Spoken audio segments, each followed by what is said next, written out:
For most leagues, this is the last week you can make a trade, so let's talk about some buy low and sell high players that you can move to help you win a championship. And let's talk about probably my favorite buy low right now, and that is A.J. Brown. 2 bad games in a row, but you got to look at this. He got Jalen Ramsey 2 weeks ago, and he got Marshawn Lattimore this week. So 2 really bad matchups, and they just really didn't need him. But to me, this guy is going to be a league winner down the stretch. No Derrick Henry. Julio Jones can't stay healthy.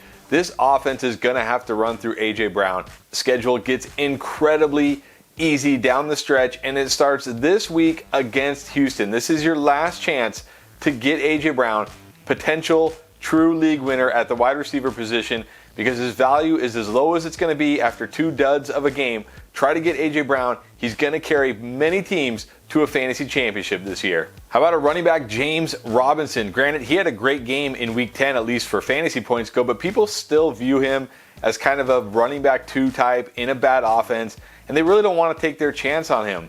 But this is a guy getting pretty much every touch in this backfield. He's a talented player. Playoff schedule in the fantasy playoffs is incredible. He gets Houston, then the New York Jets, and then New England, who is a run funnel defense. So this is another running back who I think is going to help people win fantasy championships. And it's not going to cost a stud player to get him. You can get him for a solid wide receiver if you need a running back, because people, again, don't view this guy as a top-end running back in fantasy, mainly because he's on the Jaguars, and he actually is a top-end fantasy running back. So go out and try to buy low on James Robinson and let him carry you to a championship. All right, let's go a little deeper here with wide receiver, and I'm going to say Rashad Bateman is going to help people win championships. He's yet to have that huge breakout game, and that is a good thing for you because you're going to use that to your advantage and go trade for Rashad Bateman. This guy has had 8 targets in each of the last 2 games, and I'm sorry, I know Thursday night was a terrible performance by the Ravens, but that's not going to be the norm. This is a great passing offense. We didn't think it would be, but it's become a great passing offense, and you want Rashad Bateman. Sammy Watkins can't stay healthy. Every year we see rookies get better in the second half, especially rookie wide receivers. Bateman's going to be the next one to do it. I really think he's going to help teams win fantasy championships, and whoever has Bateman probably just has him sitting on his bench, not thinking too much about him. So it's not going to take an arm and a leg to get Rashad Bateman, but you need to make it happen because this guy's going to help you win when it matters. And then finally, we all need tight end help, so let's get a tight end buy low. Mike Gesicki hasn't cracked 10 fantasy points in 3 straight games. Got you a whopping 0 here in week 10, but this is why he's such a good buy low, because look at the last 2 games. 8 targets, 7 targets. There's not a lot of tight ends that get you 7+ targets week in and week out. Will Fuller, will he ever be on the field again? Who knows? Devontae Parker, even when he is on the field, isn't really an impact. This is basically Jalen Waddle and Mike Gesicki. This is a guy who's locked into 7, 8, 9, 10 targets almost every single week. That's almost impossible to find at the tight end position. But whoever has Gesicki is looking at it like this guy hasn't done anything in 3 weeks.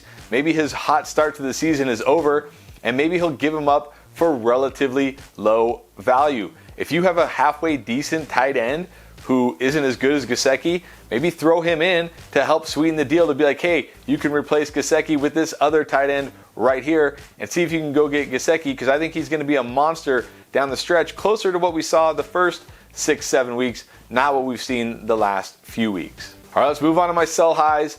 I implored you guys to trade this player last week. If you still have him, please, you must trade him now, and that is James Conner. Only had 39 rushing yards on 10 attempts, and you can say, hey, game script was against him. Okay, well, without Chase Edmonds, he still only caught 3 passes in a negative game script game. Sure, he ran in a touchdown, and that's the good news here, because he got you 15 fantasy points. So people are going to say, okay, it was a bad game, he'll be better. He is still viewed as a potential league winner. A, he's not going to be a league winner. B, Chase Edmonds may be back realistically by the start of the fantasy playoffs, or even maybe week 16 when you really need James Conner. So go trade him now while his value is still sky high, while people think this guy is going to be a top 10 league winning running back, which he won't be. Go out and get yourself a very good wide receiver who can actually help you down the stretch. All right, I know I talked about rookies coming on in the second half, but I'm going to now recommend you trade Devonta Smith. 2 monster games in a row. This is the perfect time to trade Devonta Smith, because when you look at it, He hasn't had more than 6 targets in 3 straight games. He is living off of big plays and touchdowns. And sure, he can do that. He's got the talent, but you don't want to bank on that week in and week out, especially right now, coming off those 2 big games. He's a great trade candidate because people are going to look at him and think, man, this guy's rolling. Jalen Hurts is playing well. The offense is actually looking better. This guy can maybe help me. So use him to get a solid running back or even a different solid wide receiver who will give you more consistency as the season goes on. Another sell high wide receiver is Mike Evans. He's been good, but he's been good because he's scoring touchdowns, and I get it. That's what Mike Evans does. He scores touchdowns. But look at the last 2 weeks without Antonio Brown and without Gronk. When he should be getting force-fed a ton of targets, he's had 4 and 3 targets. And they've been good matchups, right? This was a great matchup this week here in week 10. And sure, he got you your 14 fantasy points because he scored that touchdown, but he's just not getting the volume he needs to be an every week high-end wide receiver 2, low-end wide receiver 1. But people view him as a high-end wide receiver 2 or low-end wide receiver 1. So you use that to your advantage. Trade him for a better running back or maybe even a better wide receiver, although I'm never a fan of same position trades. You know, he'd be a great guy to trade for James Robinson. If you have wide receiver depth and you are struggling at running back, go use Mike Evans to get James Robinson. I think James Robinson will be better down the stretch than Mike Evans. All right, I gave you a tight end buy low. How about a tight end sell high? Hunter Henry, predictably with Jonnu Smith out, had a very nice game, scored 2 touchdowns, had a 2-point conversion, but he only had 4 catches, and he only had 37 yards. That is not sustainable volume, and Jonnu Smith is not going to be out for forever, might even be back next week.